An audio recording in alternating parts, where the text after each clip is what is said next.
Alright, what's up YouTube? That was my YouTube name. I trade people, yeah. Sorry, I'm really tired. I just got back from YCS Philly. I top 32'd. I went X2 day 1, losing round 5 and round 9. And then day 2, I won both my rounds. I ended up 12th place.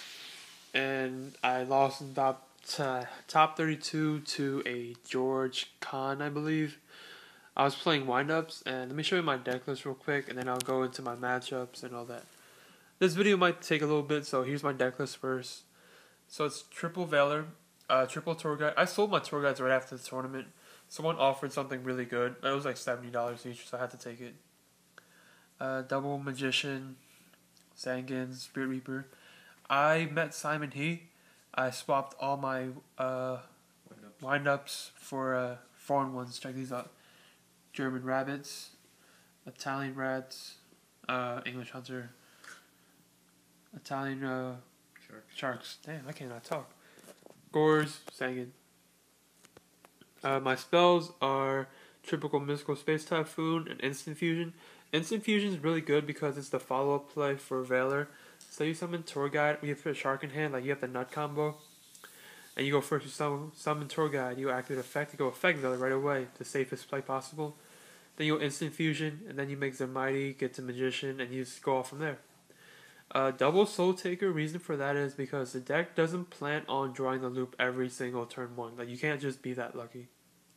So in the games that are slower, what you do is you just play Rabbit Beatdown or Spirit Reaper Control, things like that. And Soul Taker is really great removal to make paths for your guys. So you chip away at life points before you just make a big push and win. Then Mind Control, Heavy Storm, Avarice, Reborn. The traps are Double Warning, Double Torrential, Mirror Force, Solemn Judgment, Bottomless Trap Hole, and Venus Chain. Reason for the latter two is because I really don't like my Inzektor matchup. I feel as if, because Wind Up, they commit to the board a lot. And it gives you like bodies for the Inzektors just to pop off. So what it does is, Venus Chain is another, it's like the 4th effect Valor. And this deck, like, you can't have enough damage on board to kill them in one turn. So you need that second turn. Bottomless Trap Hole I put in because it hits a lot of the decks and it's another protection card. I feel like this deck needs a lot of trap cards to keep the deck alive because like if you keep the Mighty on the board for more than one turn, it's just like guaranteed win. Mirror Force, it's for the same reason, but I changed it last minute to Mirror Force. It used to be Blackluster Soldier.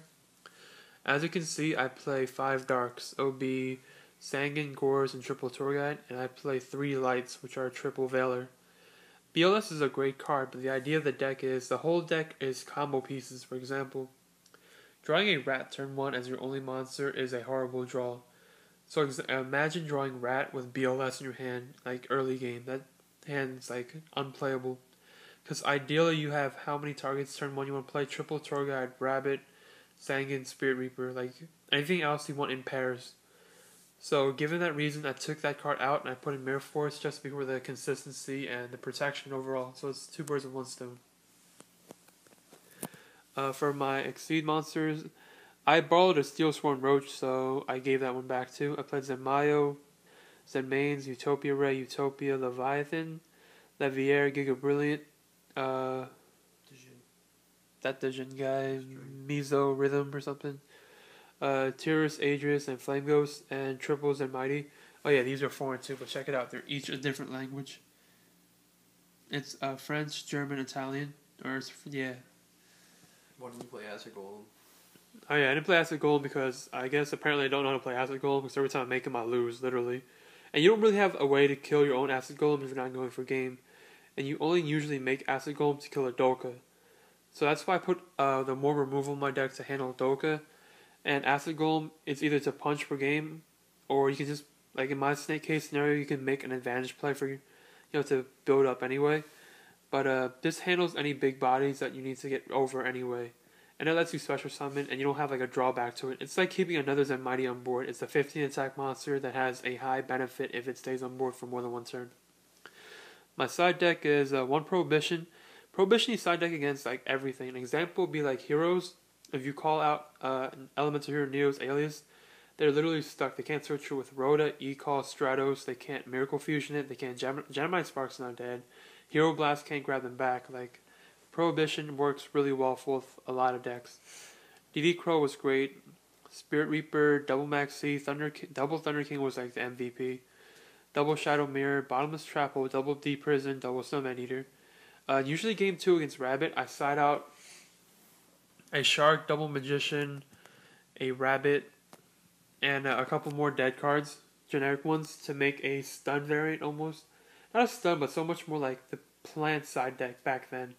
When you have Thunder King, Spirit Reapers, things like that matter.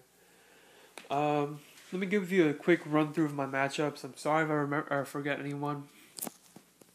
So I'm sorry with names too. Round 1 I played against a wind-up player. I sat down, we had a really long player meeting, or we were waiting for the people to start. He was playing wind-ups. He didn't play Tour Guide, and I didn't find that out until game 2.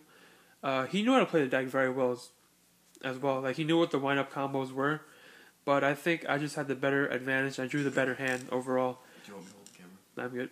I'm good. So round 2, I played against a Dino Rabbit. Game 1, I drew real well. Game 2, I sided into the stun variant, and all the single 1-for-1 removals as Bottomless, Dimensional Prison really helped. Round 3, I played against Sean Montague, the 2010 national champion. He was a very nice person. We talked, everything was well. I won game 1. I lost game 2, and game 3, the stun variant did it again. I lost game 2 because of Gores, because I got a little greedy. I should have just took his whole hand without attacking, but I attacked first with my monsters on board, with my Hunter and my Sangan. He dropped Gores, I'm like, so I couldn't do much. Yeah, sorry. Round 4, I played against a 6 Samurai player. He was planning to play windups for the tournament, but he switched to Samurais because he didn't have like tour guides. So he knew what the wind-up plays were. I don't draw the loop often at all. So like you have to really play the rabbit beatdown game. That's how I played most of my matches, and I sided Maxis against him. Like the deck just has random cards that are just bad, but also it can handle itself. Round 5, I played against the winner. Sorry. He was playing Chaos Dragons. I win game 1. Game 2, I get him down to no cards. I have a Gores token, and a Djinn monster. He top decks BLS. BLS attacks my Gores and my Djinn monster. My turn. I already have the Dark Hole, so I Dark Hole, and I set my Dead Solemn Warning because it's a bluff. Next turn he draws Light Pulsar. Game 3, I just had the worst draws. It was like a series of bad draws. He's a really nice guy, and he's a good player too. Like, don't get me wrong, he's a good guy and everything. I hope to play him again sometime. I think he deserves a win. He said he kept drawing Future Fusion too much though, but I guess too much is never enough. Round 6, what did I play round 6? Round 6, I played an Zector matchup. He came in 5 minutes late, and I think he was a bit like on tilt or something, because he would do questionable plays like attack with Dark Arm, I'll drop Gores, and he will end turn without popping my Gores and tokens. Round 7, I played against a 6 Samurai player. He was savagely making plays. I'm not sure if it was on purpose or not. I played against Paul Cooper. He would, game 2, I won game 1. Game 2, he went Special Summon Elder of the 6 Samurai. Normal Summon Max C, try to Synchro, and I'm like, you can't do that, because they're not tuners. And he's like, oh, alright, end turn. I won that one. Round 8, I cannot remember what I played round 8. I really can't. Hero? No, I didn't play any heroes. I know round 9, I played against James. I can't recall at all. My round 8 is like, I'm blurry. Round 9, I played against Dino. I played against James Newman. Game 1, I lost. Game 2, I won. Game 3, I lost because I detached all my materials off of Leviathan.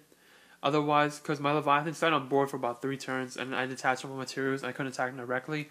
I overcommit to the field, and he Darkhold. Round 10, I played against Blackwings. I played Blackwings for a very long time, so I know all their weak matchups and stuff. Round 11, I played against Dino Rabbit, and the same idea, my matchups. And I lost top 32 two Chaos Dragons named George Han, I believe, Khan. So that's my matchups. I really like the deck still, and I think I might be playing for Nationals. I'm not so sure. Any questions? Here's a quick run through the deck one more time. A lot of my friends almost made it to date or top as well. My one friend, he got 36th place. That was bad beats. Well, this is it. Thank you, YouTube.